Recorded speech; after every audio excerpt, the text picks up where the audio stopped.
Hello traders, trade मजर channel में आप लोगों का बहुत बहुत स्वागत हो। मैं डॉक्टर मजहर खान। दोस्तों, पोर्टफोलियो की गलती मैंने इस एपिसोड का नाम इसलिए रखा है क्योंकि बहुत सारे सवाल आते हैं। मैंने कई पोर्टफोलियो के ऊपर वीडियोस भी बना रखे हैं, फिर भी मुझे जो है इस बार वीडियो इसलिए बनाना पड़ रहा है क्योंकि सवाल कुछ इस तरीके के होते हैं, बड़े कॉम्प्लेक्स से सवाल होते हैं। सबसे पहले ये कि सर जो है निफ्टी के सारे स्टॉक्स भाग रहे हैं, तो हमने 60 स्टॉक्स जो है चुन रखा है और क्या हमारा पोर्टफोलियो ग्रो करेगा। मैं एक एग्जांपल देना चाहूंगा, उससे आप समझ जाइए कि एक लड़का है, उसको साइंस में 90 मार्क्स मिलते हैं और उसी लड़की को मैथ्स में 50 मार्क्स मिलते हैं, तो उसका परसेंटेज जो 70 आता है। क्यों 70 आता है? साइंस में उसको 90 मिला, मैथ्स में उसको 50 मिला, दोनों को मिला के जब एवरेज आउट किया जाता है तो परसेंटेज निकल के आता है 70। अब इसी को पोर्टफोलियो में लेकर आइए। अगर पोर्टफोलियो में सिर्फ साइंस होता तो उसका पोर्टफोलियो 90% से ग्रो होता, लेकिन मैथ्स के आने की वजह से उसका पोर्टफोलियो जो 70% ग्रो हुआ। तो मैं ये नहीं कह रहा हूं कि पोर्टफोलियो में 2 स्टॉक्स रखो। मैंने एग्जांपल दिया कि ज्यादा स्टॉक्स बढ़ने से आपका जो रिटर्न है वो कम हो जाता है और रिस्क भी कम हो जाता है। ये तो सबको पता है कि पोर्टफोलियो में ज्यादा स्टॉक्स रखो तो रिस्क भी कम हो जाता है और रिटर्न भी कम हो जाता है।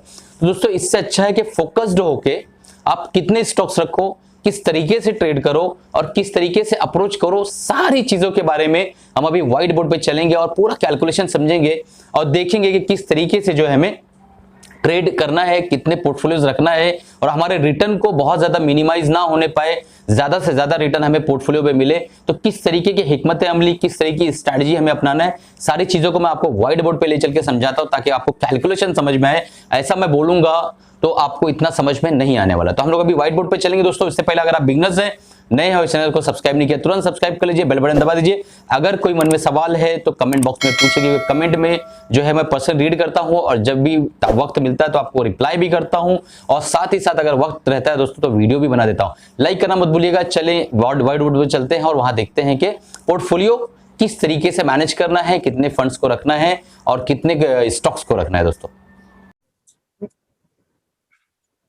तो डियर फ्रेंड्स, हम लोग स्क्रीन पर आ गए हैं और देखते हैं कि पोर्टफोलियो जो है उसका ओवर डाइवर्सिफिकेशन और अंडर डाइवर्सिफिकेशन करने से हमें क्या नुकसान होने वाले हैं। तो हम लोग चलते हैं, देखते हैं ब्लैंक बोर्ड पे और देखते हैं कि क्या उसके फायदे और नुकसान हैं।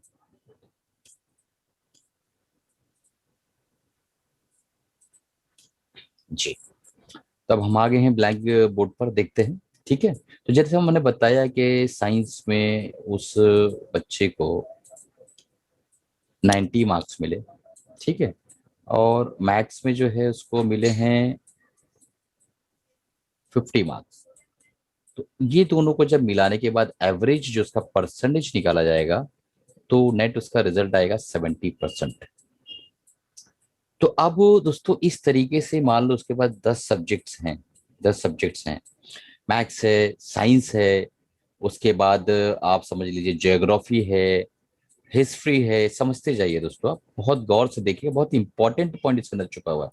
हिस्ट्री है, उसके बाद इंग्लिश है, ठीक है, सोशल साइंस है, तो 1 2 3 4 5 6 मराठी है, हिंदी है, अगर वो महाराष्ट्र का है तो मराठी रहेगा, हिंदी रहेगा, ठीक है ना, इंडिया का है तो इस तरीके से जो है एक सब्जेक्ट 2 3 4 5 6 7 8 8 सब्जेक्ट हो गया, ठीक है।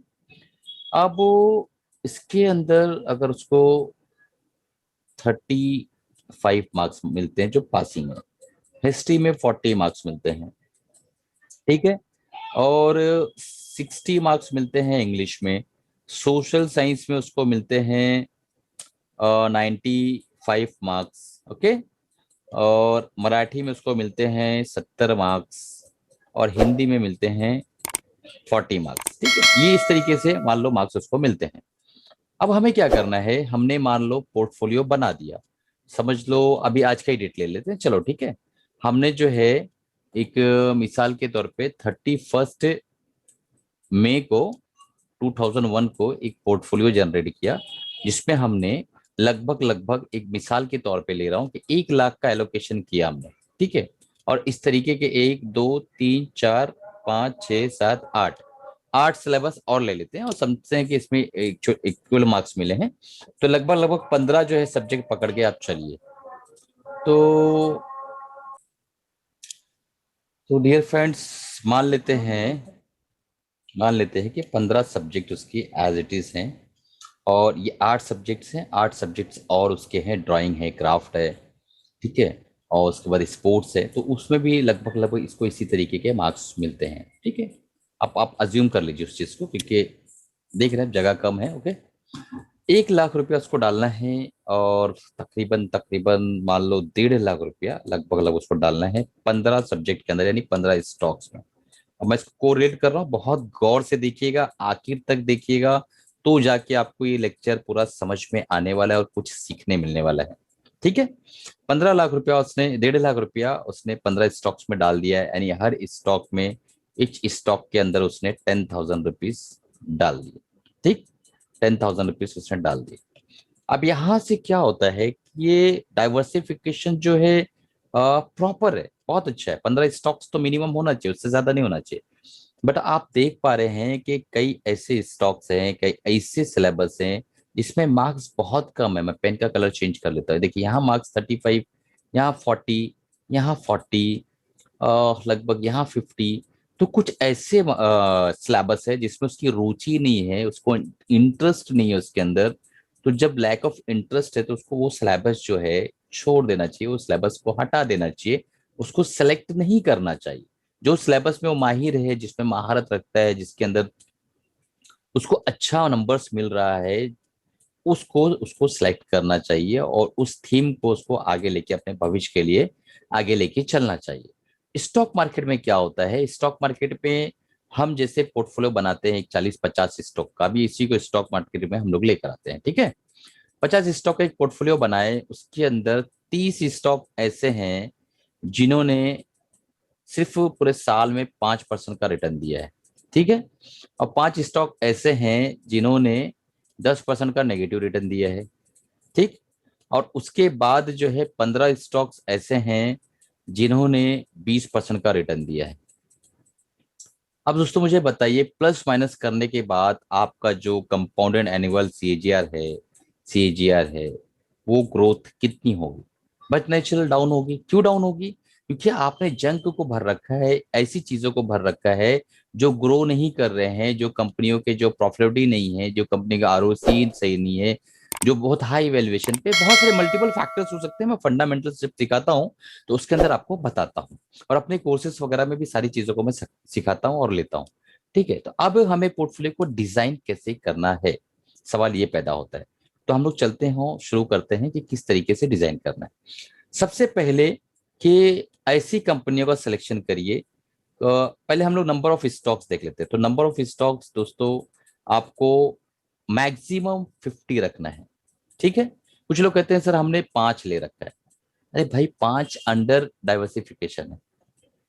5 स्टॉक्स ऐसे हैं कि अगर 3 स्टॉक्स में कुछ बड़ी न्यूज आ जाती है, कोई बुरी खबर आ जाती है, तो आपका पूरा पोर्टफोलियो जो है दोस्तों डिग्रेड हो जाएगा, ड्रॉ डाउन हो जाएगा, पूरा पोर्टफोलियो डाउन हो जाएगा। तो 5 स्टॉक्स नहीं रखना है, एटलीस्ट जो है मिनिमम मिनिमम 10 से 15। तो मैं 15 को प्रीफर करता हूं, तो हमने 15 स्टॉक्स, नंबर ऑफ स्टॉक्स जो हमने 15 ले लिया अपने पोर्टफोलियो के लिए, ठीक है।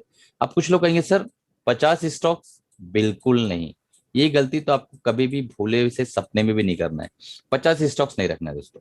बहुत ही ज्यादा आपको अगर रखने का दिल कर, आपको लगता है कि मैं रख सकता हूँ, संभाल सकता हूँ, 25 स्टॉक्स, इससे ज्यादा नहीं। लेकिन 15 ऑलवेज बेटर है, अभी भी समझ लीजिए। 15 स्टॉक्स हमने ले लिया, और उसके बाद जो है आप उसको एक पोर्टफोलियो बनाइए। पोर्टफोलियो बनाया आपने, पोर्टफोलियो बनाने के बाद इक्वली डाइवर्सिफिकेशन करिए।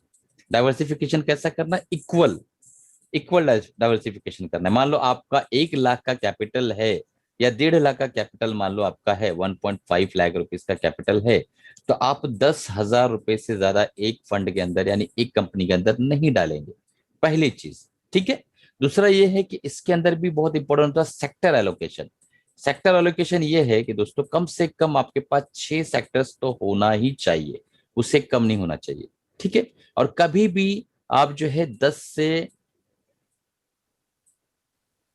15%, इससे ज्यादा एक सेक्टर के अंदर एलोकेशन नहीं होना चाहिए। एक सेक्टर के अंदर आपको पैसों का, ये कैसे समझेंगे?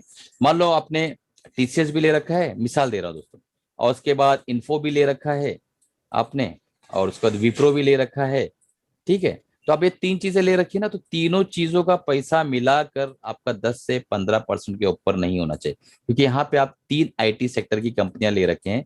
तो ऐसा नहीं होना चाहिए कि 10,000 इसमें, 10,000 इसमें, 10,000 इसमें। 30,000 अगर इसमें डाल देंगे दोस्तों, तो आपका एलोकेशन डिस्टर्ब हो जाएगा। आपने ज्यादा एलोकेशन आईटी, टीसीएस मतलब आईटी कंपनी में आपने कर दिया है। तो इस तरीके से जो है दोस्तों नहीं करना है, बल्कि 10 से 15% पर सेक्टर एलोकेट करना है। 6 सेक्टर से कम आपके पोर्टफोलियो में नहीं होना चाहिए। उम्मीद है कि आप पेन और पेपर लेके लिख रहे होंगे और समझने की कोशिश कर रहे हो जो मैं आपको समझा रहा हूँ, ठीक है। और हर एक कंपनी में 10,000 से ऊपर का एलोकेशन नहीं होना चाहिए। तो ठीक है सर, हम समझ गए यहाँ तक। अब हमें आगे क्या करना है? आगे ये करना है कि उन 15 कंपनियों में से मान लो 6 महीने बाद कुछ कंपनियां यहां से यहां पहुंच गई। यानी मान एग्जांपल ले रहा हूँ, 100 रुपए का प्राइस था और 140 रुपया पहुंच गई, ठीक है। और कुछ कंपनियां जो है उसमें से कुछ कंपनियां जो है 100 रुपए से और सिर्फ 110 रुपए तक पहुंची है।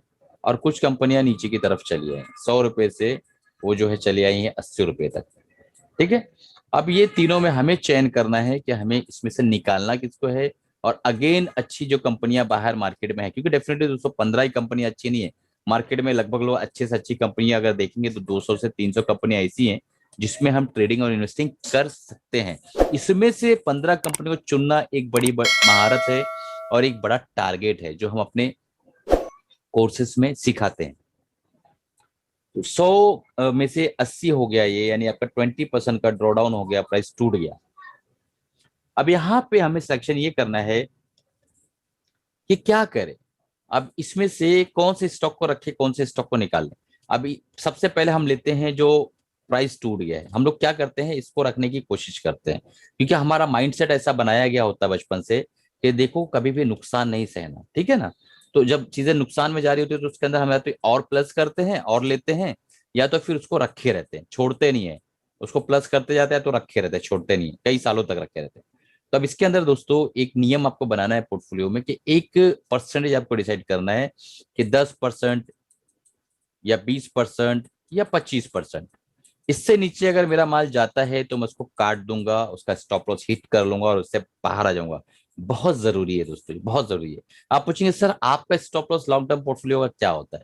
मेरा स्टॉप लॉस 25% है दोस्तों। मैं कुछ चीजें देखने के बाद उसको जब बाय करता हूं तो 25% मेरा नीचे स्टॉप लॉस होता है उस स्टॉक का, ठीक है। और ऊपर जब जाने लगता है स्टॉक, तो हम जो है लगभग लगभग 70% से 100% के ऊपर जब जाता है तो हम थोड़ा सा प्रॉफिट बुक करते हैं, ठीक है। तो बताऊंगा मैं इसके अंदर। और वो एक्चुअली वहां जब जाएंगे तो डायरेक्टली हम लोग कोर्स पर पहुंच जाएंगे। इस वक्त कोर्स नहीं, मैं एक ओवरव्यू आपको दे रहा हूँ पोर्टफोलियो का। तो ये कोर्स का लेक्चर तो है नहीं दोस्तों जो हम कोर्स में सिखाया करते हैं। बहरहाल हम लोग आगे चलते हैं। तो इसको हम लोग अगर हमारे क्राइटेरिया के हिसाब से आपने जो भी सेट किया 10% स्टॉप लॉस या 20% जो भी है, अगर उस पर फिट बैठता है तो तुरंत इसको काट दे। इसको पाले नहीं, जख्म नासूर बन जाएगा दोस्तों। ये जो है इसको होल्ड करें और देखिए कि कुछ ऐसा बदलाव आ रहे हैं जो ये नेगेटिव हो सकता है, जो भी चीज है। और इसको बाइंग प्राइस के पास स्टॉप लॉस लेकर आ जाए। जो आपका बाइंग प्राइस था ना 100 रुपया, वहां पर एसएल लगा दे ताकि कभी ये ड्रॉडाउन भी हुए तो आप कम से कम बाइंग प्राइस पे बाहर आ सकें। और ये जो है दोस्तों 40% का रिटर्न आ गया, इसको चलने दे। बट स्विंग लो, मान लो मैं एक मिसाल देता हूँ। एक स्विंग हुआ, फिर ये दूसरा स्विंग हुआ, फिर ये तीसरा स्विंग हुआ। तो प्राइस अभी मान लो यहाँ चल रहा है या यहाँ चल रहा है, प्राइस समझ लो यहाँ प्राइस चल रहा है। तो हमारा स्विंग लो, ये हमारा स्टॉप लॉस लेके ट्रेल करते हुए चलिए। अब पूरा 100, 50, 150% जितना भी ऊपर जाता है पूरे मजे लूटिए, उसके बाद बाहर आ जाइए। फिर अगेन जो है वापस नीचे आएगा और कोशिश करेगा ऊपर जाने की, तब बात की बात बाद में देखेंगे। तो ये हो गया तरीका अपने पोर्टफोलियो में कितने स्टॉक्स रखना है, अपने पोर्टफोलियो की चर्निंग या शफलिंग कैसे करना है, ठीक है। और पोर्टफोलियो को मैनेज कैसे करना है, सारी चीजें मैंने सिखा दी है। पोर्टफोलियो में ऐसे ही स्टॉक रखो जिसका ROCE, मैंने इसके ऊपर वीडियो बना रखा है, यूट्यूब पे जाके देखिए। रिटर्न ऑन कैपिटल एम्प्लॉयड ये 25% के ऊपर हो, ठीक है। P ratio according to the sector, कई सेक्टर के पी रेशो हाई वैल्यू पे रहते हैं। अंडर वैल्यूड हो या एटलीस्ट बहुत ज्यादा ओवर वैल्यू ना हो, पी रेशो ये इंपॉर्टेंट है। कंपनी कोशिश करो डेप्थ फ्री हो, डेप्थ फ्री कंपलसरी हो तो बेहतर है। डेप्थ फ्री कंपनियों में काम करने का अपना एक अलग मजा है दोस्तों। और कोशिश करो सेफ्टी ऑफ मार्जिन अच्छी हो। सेफ्टी ऑफ मार्जिन जो है ये भी मैं अपने वीडियो में सिखाता हूँ कोर्सेस में। सेफ्टी ऑफ मार्जिन बहुत इंपॉर्टेंट पॉइंट है कि आप जहां बाय कर रहे हो, मैं मिसाल समझाता हूं आपको। मान लो प्राइस यहाँ से ऐसा ऐसा टूटता हुआ आया, फिर ये ऊपर गया, फिर ये नीचे आया, फिर ये ऊपर गया, फिर ये नीचे आया। ठीक है दोस्तों, तो यहाँ से एक बार रिवर्स हुआ, यहाँ से एक बार रिवर्स हुआ, तो अगर आप यहाँ पे बाय करते हो तो सेफ्टी ऑफ मार्जिन बहुत ज्यादा बढ़ जाता है, आपकी स्टॉप लॉस ये हो जाता है दोस्तों। अगर इस लेवल पे बाय करते हो तो आपका सिर्फ स्टॉप लॉस इतना सा रहता है। तो इसे कहते हैं सेफ्टी ऑफ मार्जिन।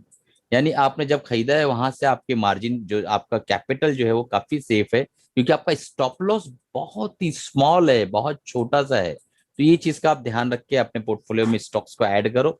तो दोस्तों इसी के साथ उम्मीद है कि आपने बहुत कुछ सीखा होगा इस वीडियो में। मैंने पूरी जान लगाकर इस वीडियो को बनाने की कोशिश की है, बहुत सारे पॉइंट्स को बहुत कम टाइम में कवर करने की कोशिश की है। उम्मीद है दोस्तों आपने चैनल को जो है सब्सक्राइब कर दिया होगा। अगर आप बिगनर से लर्निंग करना चाहते हैं तो ये चैनल सिर्फ और सिर्फ आपके लिए है। और इसी के साथ दोस्तों अलविदा चाहूंगा। चैनल को सब्सक्राइब कर दीजिए, बेल बटन दबाना मत भूलिएगा दोस्तों, और अपने जो फ्रेंड सर्कल में इसको जो है शेयर